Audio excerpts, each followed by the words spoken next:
is a presentation of the iRacing Esports Network.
It started with an announcement in Leipzig, Germany. Porsche joining the World Championship Series of iRacing. And boy, did that statement make a statement of its own. $100,000 prize pool. And it leads us to this, the first round of the Porsche Pro Qualifying Series here from Belle in Detroit.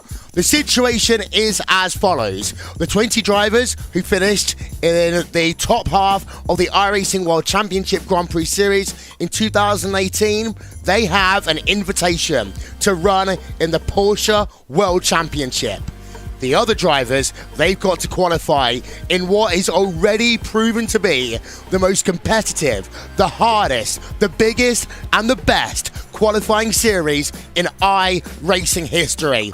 So as iRacing enters its 10th year of existence, welcome and good afternoon. Welcome to Detroit. Will Vincent hosting the Porsche Pro Qualifying Series. Connery Maddock and Jack Stiles will be on the call in just one moment's time. And let's reiterate that one more time.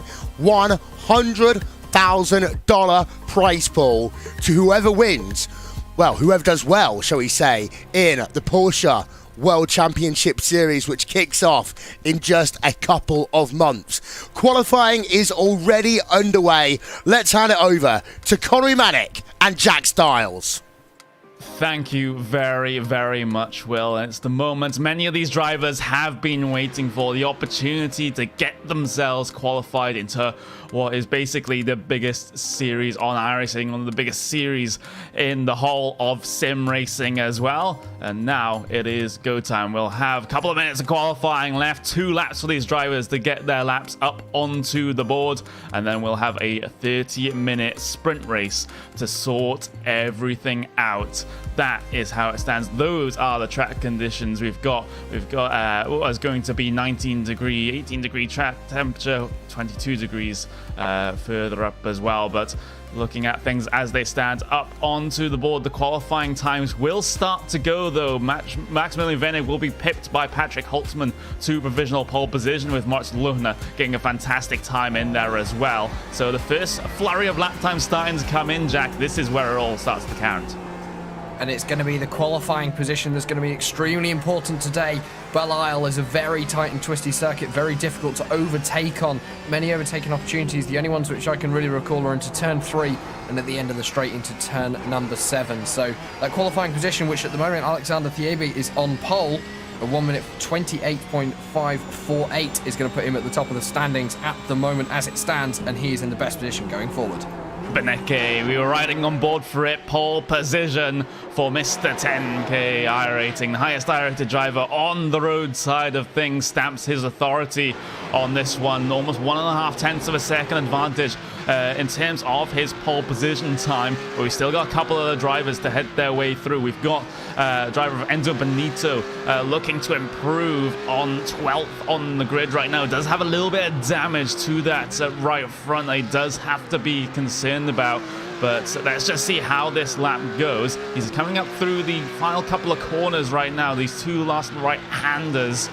We got to be so careful not to hit the walls here at Belle Isle. It's basically, it is a street circuit, so you just have to keep within the track limits, otherwise you will be inside a concrete wall. But Enzo Benito then across the line, what does he do? A 128.8.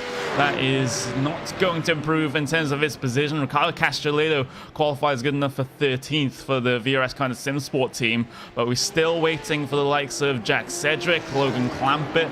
We're waiting for Freddie Rasmussen as well, who seems to have aborted his first lap, so that's not going to be the start that Freddie would have wanted. Let's hope he can, for his sake, that he can get a time on the board here, Jack. Yeah, then for Freddie Rasmussen. Oh, it's still yes. Oh, he has indeed. So not a great start to his campaign in the Porsche Qualifying Pro Series for Frederick. I'm sure he'll be able to pick himself up throughout the race. Number 2 car, so he is possibly one of the people to watch. It's got to be worth mentioning. I know I've already mentioned him once, so I'm going to mention him again. Max Benecke.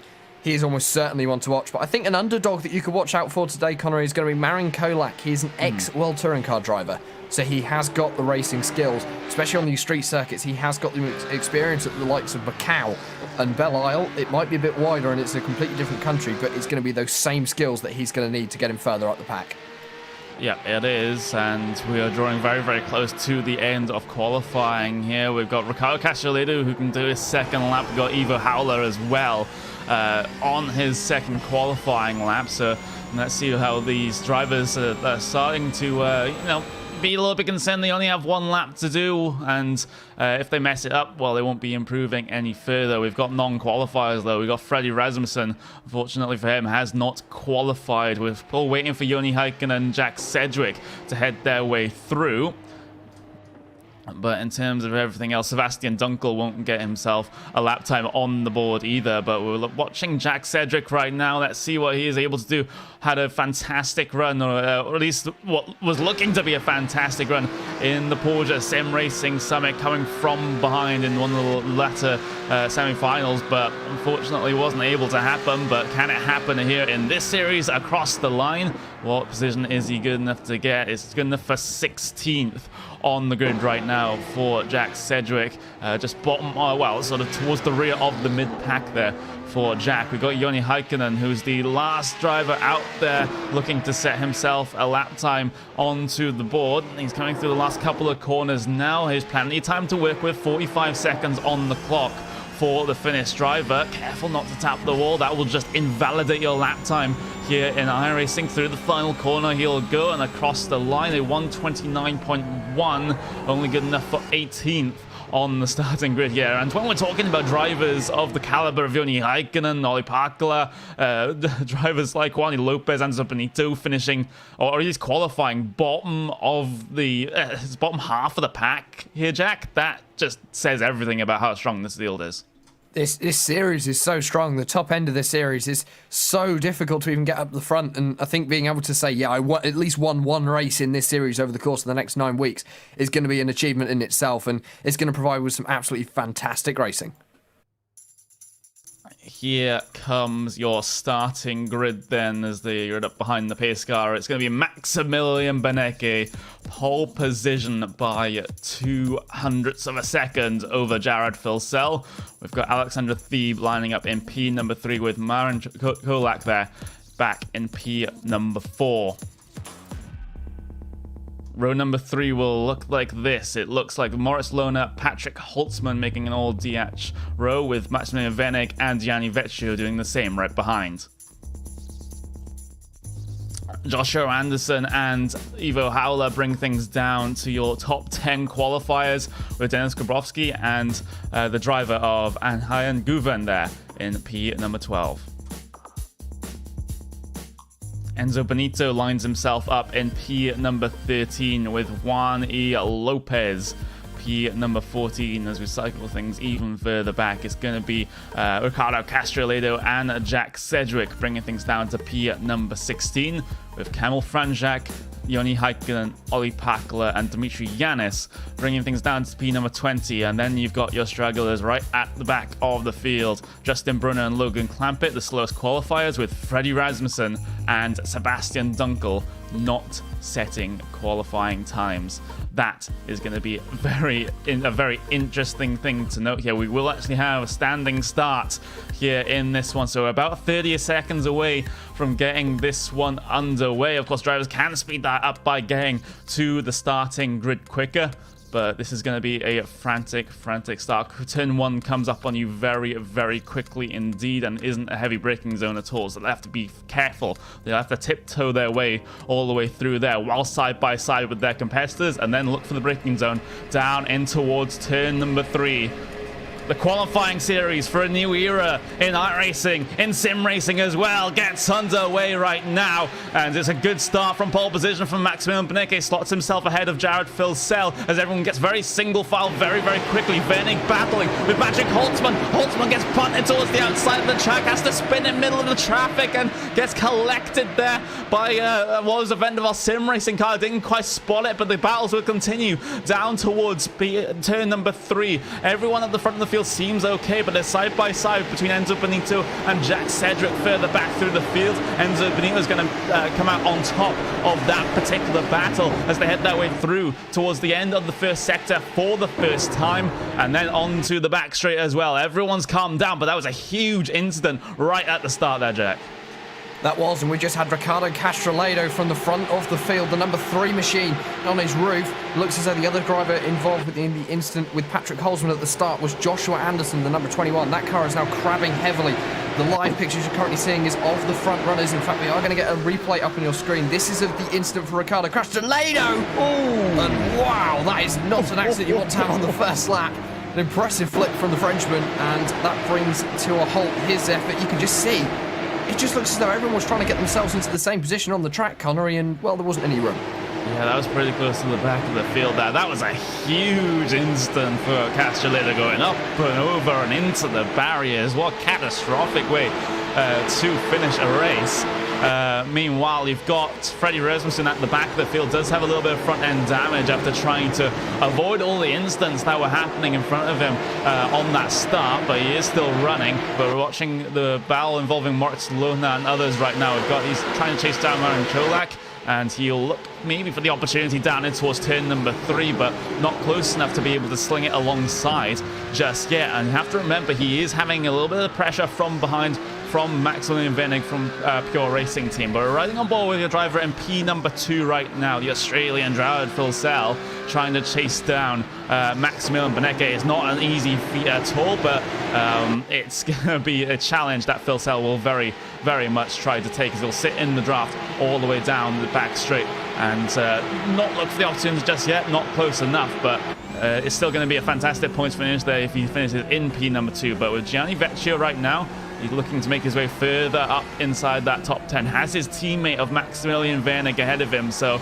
is this a situation where you do go aggressive with your teammate, or do you just stick to the more team order strategy? It's a half-an-hour race, and especially with the fact that Vecchio might have teammates around him that can help him or even hinder him a little bit. It's going to be down to what the driver thinks is best as they head themselves through the double right-hander. Very tricky, this one, actually, in the Porsche Cup car. The Cup car, of course, doesn't have traction control and doesn't have ABS, so it's all about how much the driver is able to get the car around the track faster than anyone else as well. The setup is very restricted on this car. It's almost a fixed setup, Connery. It's very difficult to get this car set up to be extremely fast, extremely grippy, and you have to be very careful. So we're now running on board with the number 16 and Maximilian Wernig. Ahead of him, you can see Moritz Lohner in the Williams eSports car, and at the moment, everyone just deciding to stay single file. Yeah, Maximilian Wernig, one of the winners of the Porsche Sim Racing Summit, taking home a good chunk of cash in that one, on the order of 7,500 euros going to his name. But the prize on offer for the series that you qualify into, if you do well in this one, well, that is a whole lot more. He's in a pretty good position, solidly inside of that top 10 for now, but he does have positions on the cards to gain if he decides to go chasing for a Moritz Lohner, the Williams eSports driver ahead of him. Did not compete in that Porsche Sim Racing Summit. Did compete in the Sim Racing Summit, but it didn't go really well for Moritz Lohner there. So let's see if he's able to try and bring things back then in this one. We'll have a replay up on the screen for you now because something has happened to Freddie Rasmussen. Let's see. That's coming down in towards the end of the back straight, trying to go for the pass over Camel Franchak, but simply was not able to work. Franchak able to defend that one, coming down on towards the braking zone. So Freddie's recovery drive has gone, well, I wouldn't say it's gone well, but it's gone all right, I would say. He's up into P number 15, but really he needs to be inside the top 10 to score any reasonable points. He is up 9 positions already from the start of this race in the first 3 laps as we ride on board with Jack Sedgwick putting the pressure onto Enzo Benito. So Rasmussen really trying to get his way up, as well as Sedgwick going to the outside of Benito into turn number 3. Not the great line. You can see side by side racing up ahead, and I think for Sedgwick as we get a nice portion of opposite lock. We're going the other way coming out of the corner. Just couldn't get the move done. Replay up on your screen from the helicopter. This is for the battle ahead. This is the battle between, I believe, Ivo Howler and the driver of Guven as they just head into turn number 3. Up the inside goes Guven, and I think it actually was a 2-corner move there, Connery. Nice move into turn number 4, and he's up into 9th position. Yep, exactly. Fantastic pass there from the driver of Guven. They're going to stack up once again as they head towards the end of the back straight and into this sort of relatively slow speed middle sector before you head towards your final sector and your final couple of corners. Jack Sedgwick looking aggressive all over the back bumper of Enzo Benito here. Better line in towards some of the final corners here for Jack Sedgwick, but not able to capitalize on that one as a car spun off behind though. I have to cycle myself back to see who that one is, and that's going to be Fredrik Rasmussen. Things have gone from bad to worse. A bad qualifying, and what has happened here to Freddie? Let's have a look on board with him on the replay. Oh, just a single car spin has ruined it all for Rasmussen. He'll be cycled all the way to the back of your current runners, and that is going to be a pittance of points recovered from this race unless he's able to do miracles in the next 20 or so minutes.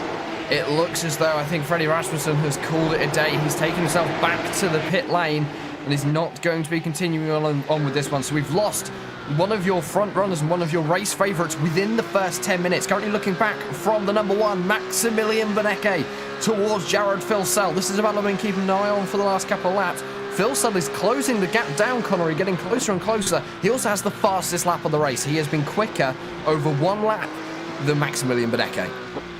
Filsell is absolutely on fire right now, and that is not a thing you want to hear if you're Maximilian Benecke, even though you have all of your experience, all of your race wins in previous events. If you're Maximilian Benecke, if you have Filsell behind you and he's looking pretty spicy, then that is a scary prospect for absolutely everyone involved, as it is a 2-car breakaway up the front right now between Benecke and Filsell. Everyone else is stacked up behind Alexander Thieb right now. You'll have your top 8 up on your screen right now. So it's Benecke, Filsell, Thieb. We've got Kolak, Luna, Venig, Vecchio, and Guven are your top 8 drivers at this moment in time as we get on to lap number 6 of the event. But this sort of battle for the sort of last podium positions here, Jack, is where most of the action is going to be happening right now, because Alexander Thieb, he does have a decent buffer over Kolak, but the thing is, all these drivers getting stacked up behind right now, because Moritz Lohner is definitely looking very, very competitive in this one. You got Venig, who's not a slouch either, same with Gianni Vecchio, so the 2 pure racing team cars at the back of this train could cause some issues from the front.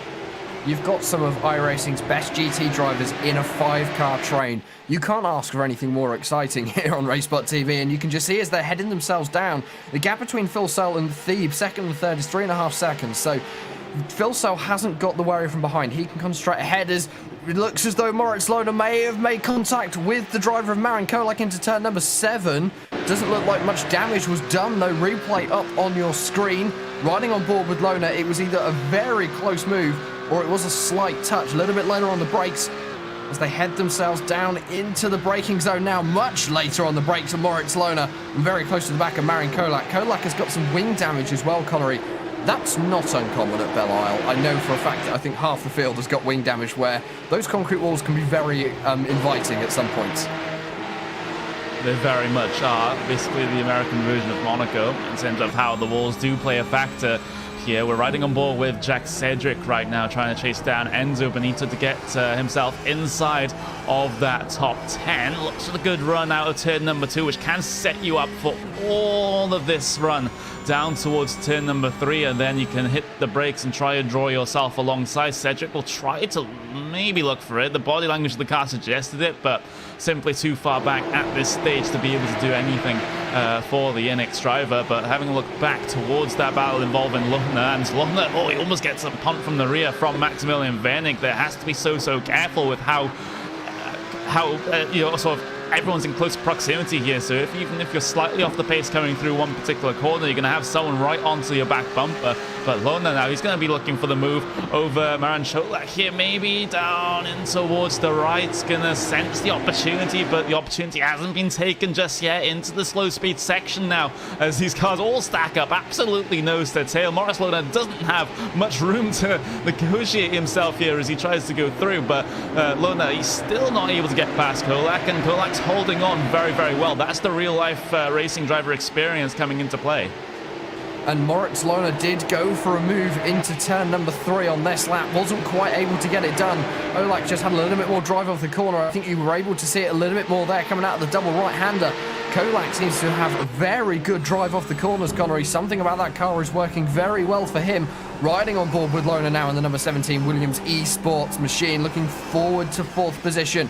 Heading through the wall, slight contact with the wall by the looks of things, and that is just how difficult it is. There's a nice little bump on the exit of turn 2 as well, Connery, that you do have to be careful. And of course, got a famous incident happen there last year at the Belle Isle circuit, and hoping we won't see that repeated again today at any point in this event.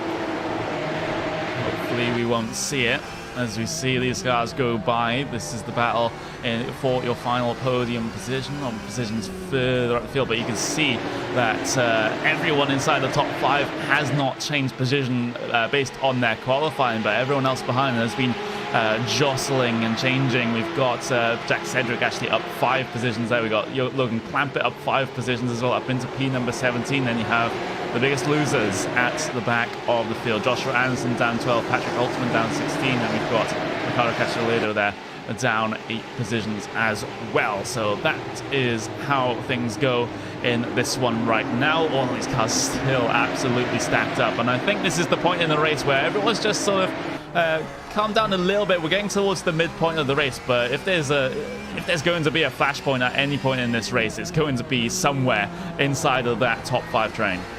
And I have a feeling I do agree with you as well. And I think the last 10 minutes of this event, you'll see everyone start to ramp up the heat level once again, try a few more desperate moves, especially in the last few laps, the closing minutes of the event, because every point is critical in this series. It's only the top 20 who will qualify for the World Championship and will join the other 20 drivers who have already qualified from last year's iRacing World Championship Grand Prix Series in that chance to win $100,000. That is a life-changing amount of money for any of these drivers who will qualify for that series.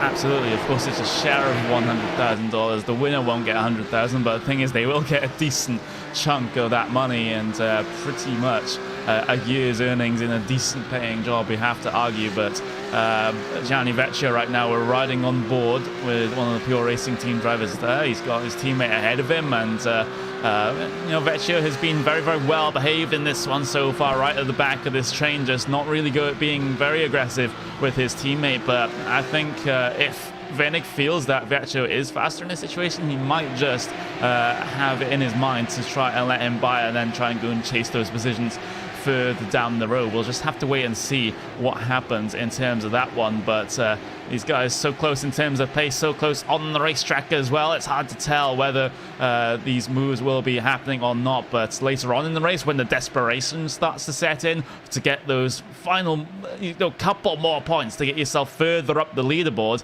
well, then that is when things start to get very interesting indeed. Gianni Vecchio hit the wall coming out the final corner last time. Only a slight tap with the wall, though, so it's not a huge issue for Vecchio right now. But, those sort of things do start to add up. If you've been tapping the wall every, once or twice a lap, every lap, that damage does start to accumulate, and then you do start to feel it.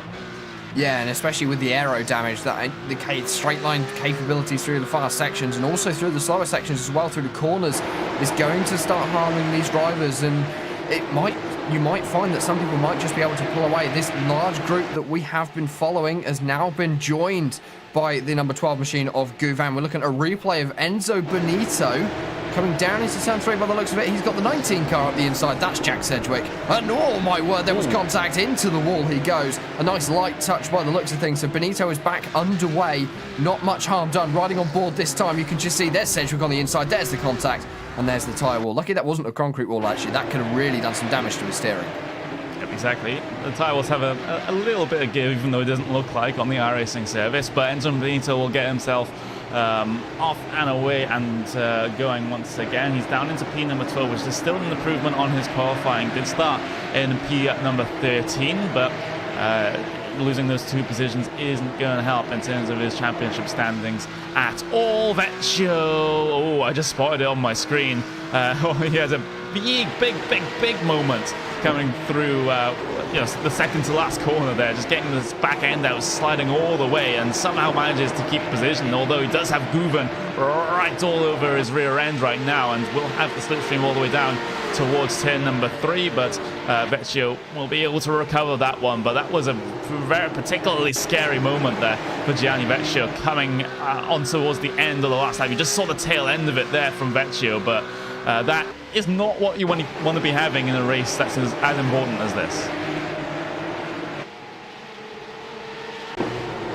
We just saw it up on your screen for you. Now we'll just get back towards the live pictures now, and Vecchio, he'll try to recover from that particular slide. That is going to cause a little bit of excess tire heating that he does have to contend with, so he does have to wait for those to cool down somewhat before he goes on to the attack once again. We're looking at the front of this train right now, though, with Kolak. We've got Moritz Lohner involved in this as well. These guys have been battling all race long, but there's no sign that Lohner's able to make his way through just yet. Looking for the exit off of the right-hander. Simply not able to get it right now for Moritz Lohner. We're riding on board, though, with Kolak, who in turn is also trying to chase down Alexander Thieb. But Thieb's done a very good job right at the front of this train of just managing the gap to all of the cars behind him.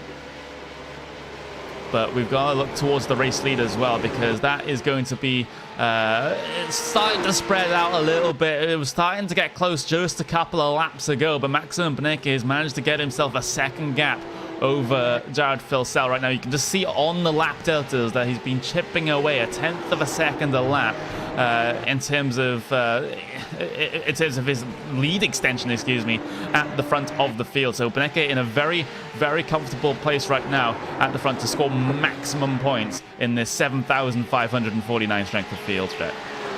And Filsell is doing extremely well to hold on. You can see his last 3 laps haven't quite been up to the same pace as Maximilian Beneke, and that's been the case for probably about the last 7 or 8 laps, actually. I don't think that Filsell has quite got the pace of Beneke, but you know what? He's still there, and he's still holding on. So Alexander Thieb has got nothing to answer. He's 6 seconds behind, though he does have a nice long train behind him of cars, which he does have to try and fend off, and he's actually been brought back into this battle now by the looks of things. Yeah, definitely has. Alexander Thieb starting to feel the pressure from behind. I was singing his praises just before we went to you there, but obviously something has brought him back into the clutches of this pack, and Kolak will be particularly ruthless in terms of that one. They'll get themselves up towards the final corner then.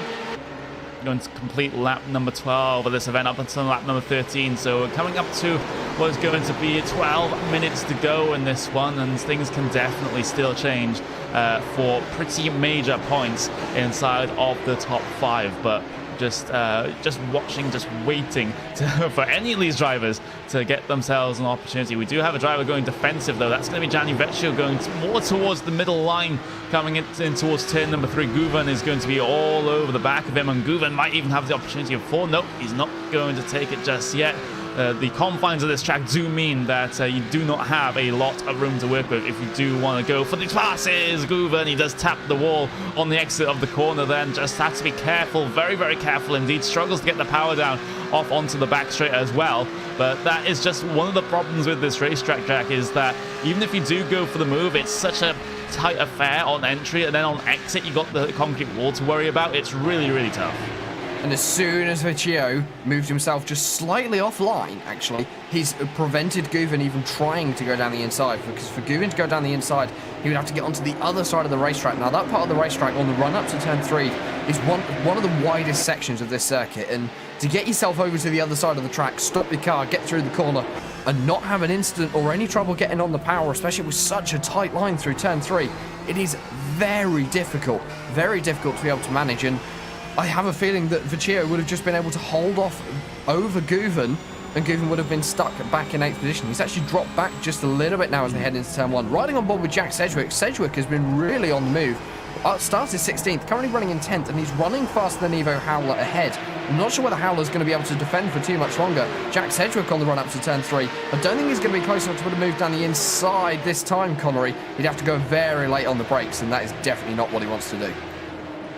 There will have to be stamp clicking, there will have to be sending, but not in this opportunity for Jack Sedgwick, as he's one of the best drivers in this sort of situation. When he's out of position in terms of either his qualifying or if he's had an incident early on, he's one of those drivers that can really just put the hard work in and get himself further up the field when required, and that's exactly what he has done so far. We're riding on board with what's going to be Camel Franchak right now, even further behind this battle. He's embroiled in his own fight with Enzo Benito, who does have a little bit of damage to the front end, so his car is not looking entirely healthy, is Benito's, but Franchak will look to capitalize on that one as he heads himself into that slow speed sector right in the middle of the lap. So those are the two battles to keep an eye on right now. Cedric versus Howler, Franchak versus Benito are your main course right now, shall we say. But Franchak getting very, very close to the back bumper of Benito off of the slow speed sector. He'll have a pretty good run coming through these final couple of corners now, and might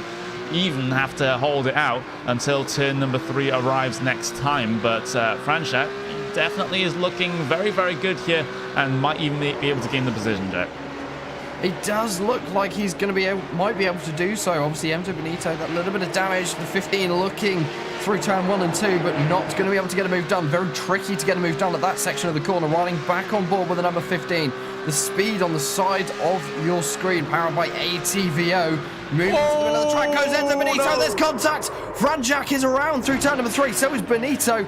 Past goes the driver of Olli Pakala. So Olli Pakala's going to go up 2 positions. There's one other driver now coming into the mix. He's come out behind. A replay up on your screen.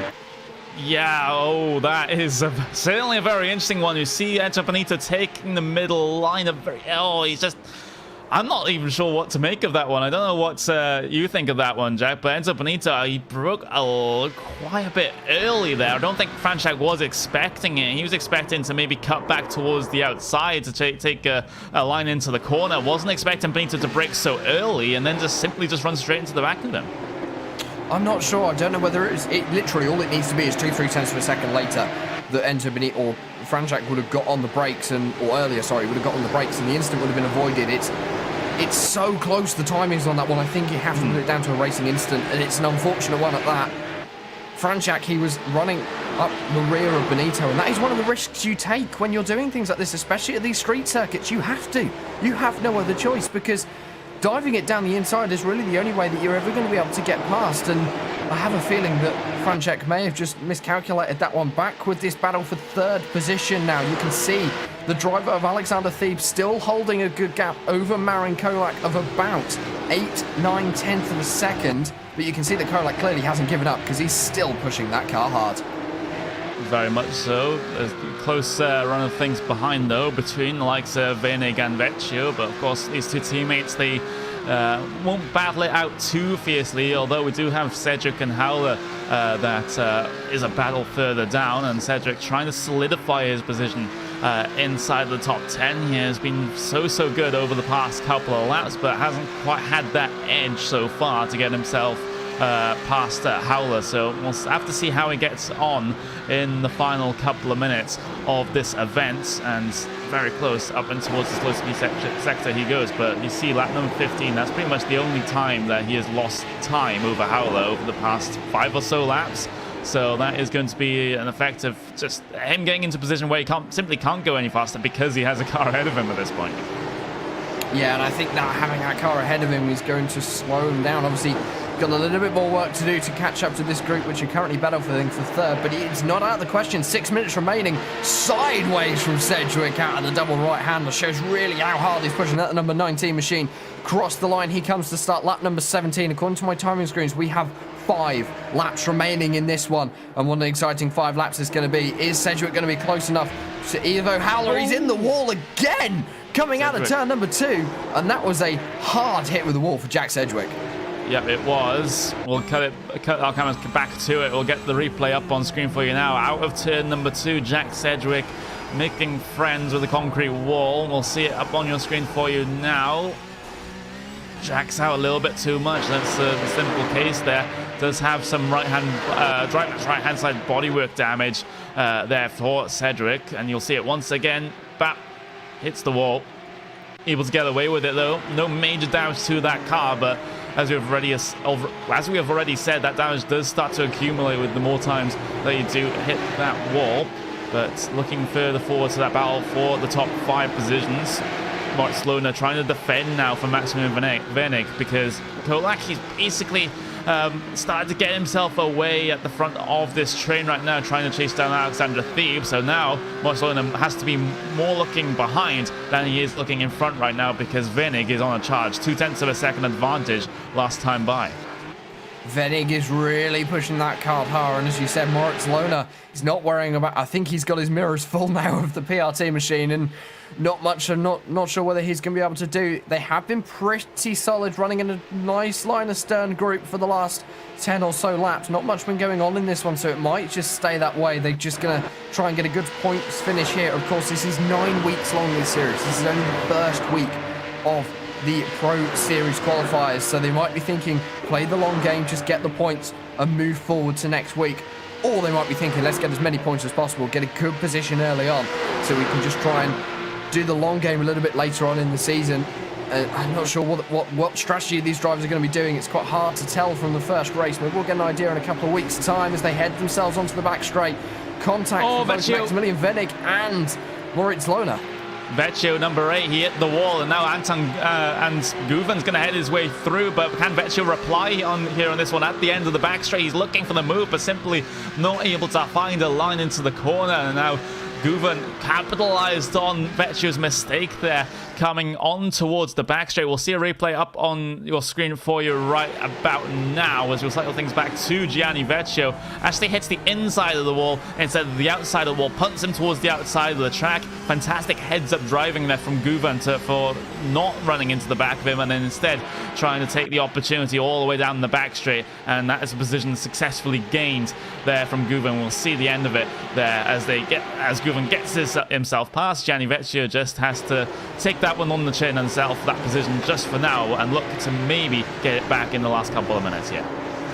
Yeah, that was a nice move by Guven. Well avoided the driver of Vecchio, and Vecchio actually, to keep it going, make it the minimal contact he did. That could have been far worse, what he did to that poor number 8 machine, but it's still carrying on. You can see at the back of the field, he's going to the inside. This is number 3, very squirrely on the brakes.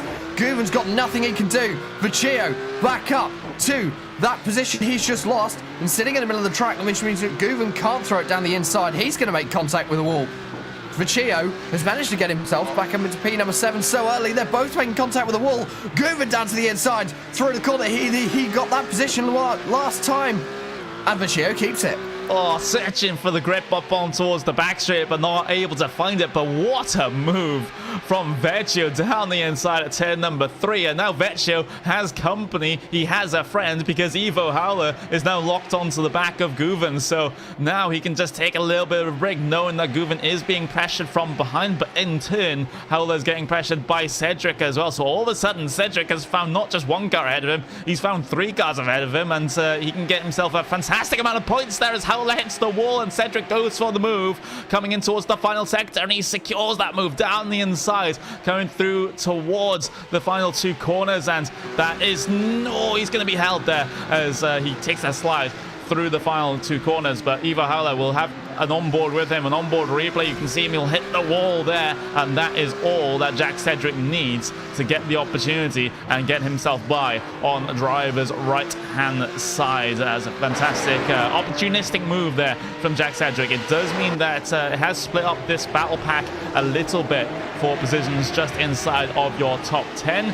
And it does give a little bit of a break to Guven and Vecchio. But looking further forward, though, we do have Maximilian Wernig, Mark Sluchner, and Marin Kolak reverse order. So that is going to be Wernig at the back, Lohner in the middle, and Kolak at the front. And Wernig so close to the back, coming on the back straight, almost gives the Williams Esports driver a love tap coming up on towards the high-speed section now. But Wernig, he's not going to be close enough for a move here down in towards the slow speed section. Does set himself up for a alternate line coming through here, but that didn't work there, as Lohner has found himself in a very, very cozy sandwich here in this one, you have to argue, Jack. Yeah, Lohner doesn't look comfortable in that sandwich, though, as they head themselves out of the fountain section. They're going to have one more lap remaining in this event, because Maximilian Benecke is going to come across the line soon. Lohner moving to the middle of the track just to show Wernig that he still wants to defend the position. Marin Kolak has got to worry about both of them behind, because if anything happens, he's going to be the next one to be under pressure. Kolak leading the group around the final corner. White flag will fly. We have one lap remaining here at Belle Isle. Maximilian Wernig into turn number 1, into turn number 2. They're going to stay single file. Yep, they will.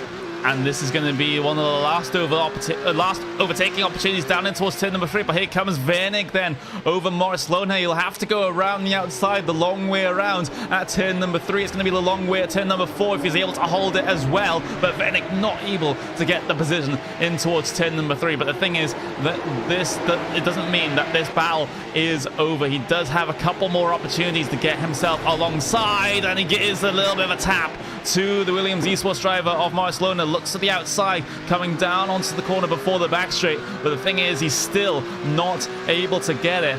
Maximilian Benecke is coming through towards the slow speed section right now. He'll come across the line and take the race win in just a couple of moments' time. But here comes Maximilian Wernig then going for the move around the outside. Looks like forces Lohner. That's good defensive. Fantastic cut back door banging on the exit of the corner, though. Lohner has to take to the grass and he's not able to hold. He finds the concrete wall. He even comes across and blocks Gianni Vecchio as well from getting through. So that is a particularly spicy thing to happen. But the thing is, Maximilian Benecke, he's on the final run to the line. Maximilian Benecke, dominant as ever, wins here at Belle Isle with Jared Filsell 1.2 seconds back in P number 2. Alexander Thieb up in P number 3 as well. The rest of the runners will head their way across the line. Morris Lohner will have to settle for P number 6 after that fracas at the end of the event, as a decent gaggle come across the line. Vecchio P number 7, Guven P number 8, and Cedric P number 9 as well. But we'll have a replay up on screen for you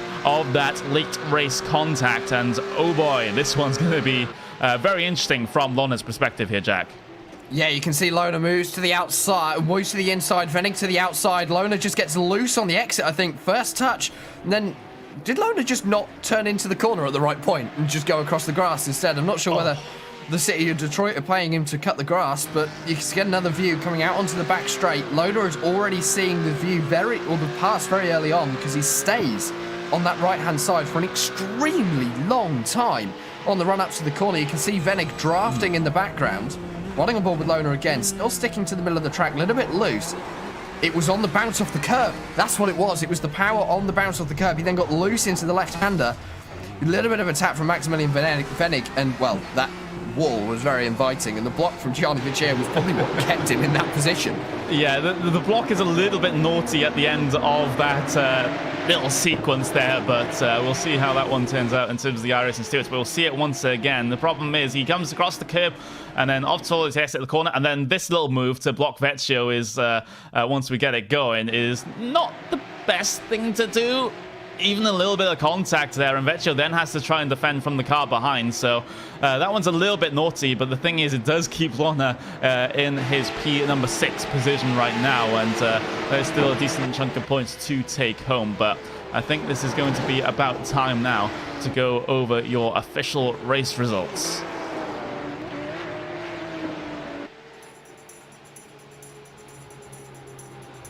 going to be Maximilian Benecke taking the race win after taking pole position. 1.2 seconds over Jared Filsell, with Alexander Thieb taking the final step on the podium. And then there was the gaggle, the battle pack inside the top 5. We've got Marin Kolak, P number 4, Maximilian Venek, P number 5, with Moritz Lohner having to settle for P number 6 after the incident right at the end, with Vecchio P7.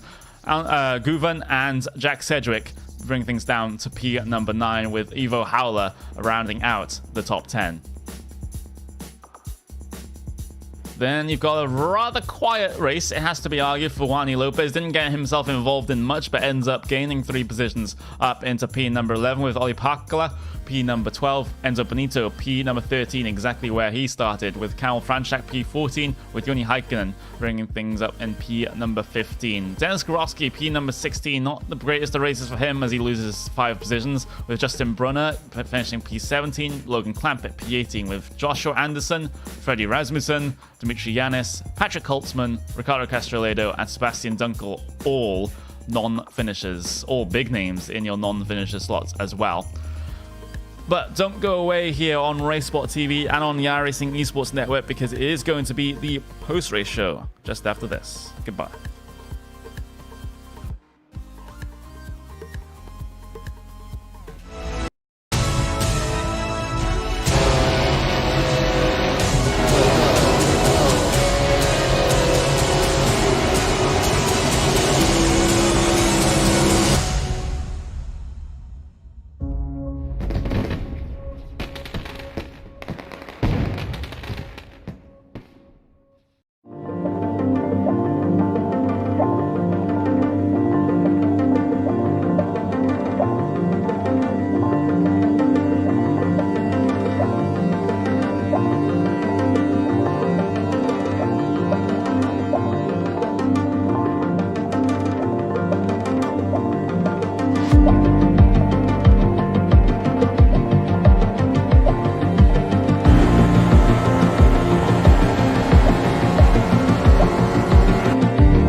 Growing up as a kid in Oklahoma, where I'm from, the Chili Bowl is the biggest race that we have.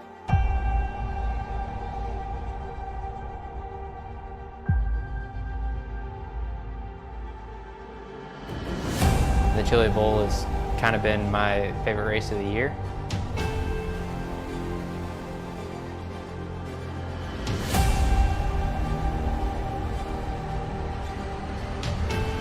Growing up a dirt racer in Oklahoma, that's kind of the holy grail.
Well, welcome back, ladies and gentlemen, to post-race coverage from the first round of the Porsche Pro Qualifying Series. And, well, let's talk about the stats first of all. Strength of field, 7,500. Not as high as the strength of field on Friday, which was 7,794. What that means is, even though Max Benecke did win today, he will take home slightly less points than the winner of yesterday. That was Freddie Rasmussen, who we saw had a bit of a mare of a race here today. Will Vincent, Connery Maddock and Jack Stiles are still here. Here is a look at your top 10 one more time. And it is Max Benecke who claimed victory by 1.2 over Jared Filsell. Alexander Thieb in third place. Marin Kolak in fourth. Max Wennig rounding out your top 5. With Moritz Sloner, Gianni Vecchio, Ian Chan Guven, Jack Sedgwick and Ivo Howler, the drivers who complete your top 10. Connery, Jared Filsell had a boring race. Boring races is what gets you into the World Championship Series. Yeah, exactly. Finishing P number 2 here is still an absolutely fantastic points hill he can carry in towards next week. So that is still not a problem at all for Filsell. But that was, for me, kind of surprising to see him up that far. I would have thought he would have been inside the top 5, of course. But to be on par with Max Benecke, only shadowing him inside of a second until right at the very end there, that is a very, very impressive performance. Yeah, of course, Benecke, Jack had a pretty easy ride of it as well, faster than qualifying, led every single lap of this event. Didn't really have to push too hard, one would argue, but again, we haven't seen, in my opinion, Benecke at his full potential just yet. He's just looking, like many other drivers, to punch a ticket, but the easiest way of doing so is by winning races. Yeah, and I think that is definitely what Benecke is trying to do. You could tell by his driving style that he wasn't pushing hard. I think that was probably the most interesting thing about it. The fact that Jared Filsell was able to stay onto the back of the driver of Benecke. But Filsell has got experience in cars very similar to this in the likes of the V8 supercar. Lots of power, not a lot of driving aids, but the V8 supercar is a little bit heavier. So the Porsche might come a little bit more naturally to Filsell. Obviously, Benecke, winner of the ADAC Sim Racing Trophy last year, and also, if I remember correctly, one of the winners of the Porsche Sim Racing Summit last month in Leipzig. So he is also very experienced in this car. You've got two very quick drivers up at the front. Would have liked to see a battle between them. Would have been interesting to see who would have come out on that one on top, although my money would have still been on Benecke. Yeah, and it's also worth noting we did have a bit of real-life driver feel in there as well with Ian Chan. He actually was the Porsche Cup France and Benelux champion in 2017. Well, let's actually think back to the Porsche Sim Racing Summit, Connery, because we had a little bit of real-life Porsche talent there as well. Nick Tandy, for example, he came home third in terms of the Porsche Sim Racing Summit with his teammate. And it does show that, you know, the similarities between the iRacing version of the Porsche Cup car and the real-life Cup car can't be far too different, because we've got some guys who's gone from the real world and doing pretty well right now in the Pro Series. Yeah, it was Nick Tandy with Joshua Rogers getting P number 3 at the Porsche Sim Racing Summit. And yeah, exactly. There are just an absolute ton of transferable skills that you can bring from the real world into sim racing, from sim racing into the real world as well. And that's why we see these big motorsports, these car manufacturers, these big motorsports players like Porsche start to come into this sort of area, because they're seeing that this is a point of development for them.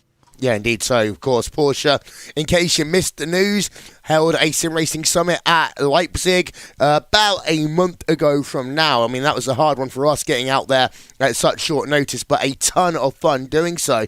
And the key thing on that one, Connery, was the fact that it wasn't just a case of take 32 drivers, chuck them around in a couple of races and see who's going to be the winner. It was far more than that. Porsche really showing their determination in terms of entering the esports market the right way, having meetings of all the different drivers, focus groups, groups with team managers not just from the world of sim racing, but the wider section of esports, as well as other interested parties from the world of motorsports as well. Yeah, exactly. I did have the chance to sort of hang around in some of those meetings as a quote-unquote esports expert. Yeah, I know. But it's still absolutely fantastic what they're trying to do. They're trying to gain the feedback from the drivers to see what sort of series, what sort of events that the drivers want, what sort of events and races that the sponsors want, like what the team managers want. It was all a huge dialogue between Porsche and the sim racing world, for the lack of a better term, to see how to do this right instead of just coming in and just going, hey, we're holding a race, and then just leave. Yeah, of course, Jack. We talked about this already. It's a 9-race season. We're heading ourselves out for the next 2 races to Japan. Scuba Circuit, first of all, it's a track that many people probably grew up when they first took their first steps into online motorsports playing games in certain titles, which I'm probably not allowed to mention here. And then afterwards, to go to Twin Wing Motegi, of course, Motegi, a track which has been a part of iRacing for the last 4 years. Both of these tracks are very difficult, and I'm going to mention it now. Japanese slippery tarmac will mean that we see a lot of drivers, I think, slipping off, and have to be really careful how they navigate the brakes on this Porsche car. Obviously, Scuba, I think, is more famous in sim racing and racing games, the wider genre outside of sim racing, than it is in real-life motorsport, because of, obviously, what was done by a certain franchise of game over the course of the last sort of 20-odd years. And Motegi, it's one of those circuits which is very, very complicated. It's on the East circuit as well, so it's not the full Grand Prix circuit. We're using a shortened version of it, and that's going to make it very interesting, because I have a feeling, if I remember correctly, the East circuit has got some quite interesting corners on that could make it very much like Turn 3 at the Belle Isle circuit today, where it very much widens down into the corner. Yeah, and of course we wrap up the season. 9 races. We go to Watkins Glen International, to Imola, to Mount Panorama. Yes, we challenge the mountain. We go back to Japan, to Suzuka, the Canadian Tires Motorsports Park, and we finish things off at Sebring. All of these tracks, Connery, in some way, shape or form, have had Porsche racing go down the years. Of course, we finished a track at Sebring, which, you know, is one of Porsche's bread and butter tracks, and it was really interesting hearing about the fact that a lot of Porsche teams over the years use the 12 hours of Sebring as a testing ground for the 24 hours of Le Mans, because if you can handle the bumps and the messiness of doing 12 hours at Sebring, the smoothness of Le Mans all of a sudden seems a little bit easier.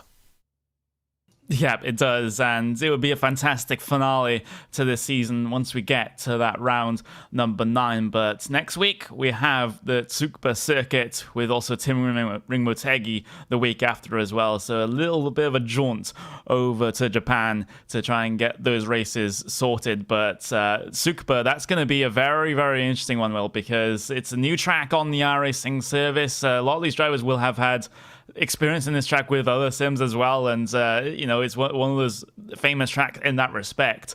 So that is going to be a close quarters affair, because it is quite a short circuit, quite a fast lap time. So these guys might even be engaging touring car mode.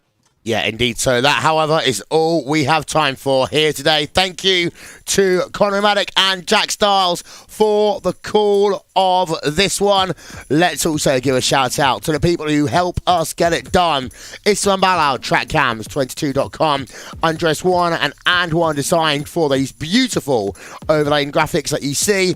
Development and stuff behind the scenes, Simon Grossman, Apptioneering.com, and Nick Thiston for RaceSpotTV, live timing and scoring. So that is it then from the first round of the Porsche Pro Qualifying Series.